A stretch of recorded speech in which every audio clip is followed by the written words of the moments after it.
Keputusan pemindahan aktor Amar Zoni ke Lapas Nusa Kambangan di Cilacap, Jawa Tengah hingga kini terus menuai sorotan.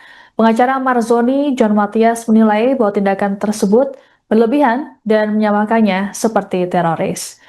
Dalam keterangannya di kawasan Mampang, Jakarta Selatan, Jumat 24 Oktober, John mengungkapkan tindakan tersebut tidak sebanding dengan yang dilakukan oleh kliennya.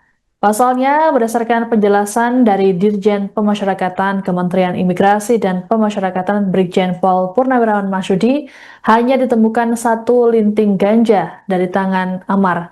Menurut John, keputusan tersebut menunjukkan adanya ketimpangan perlakuan dalam penegakan hukum.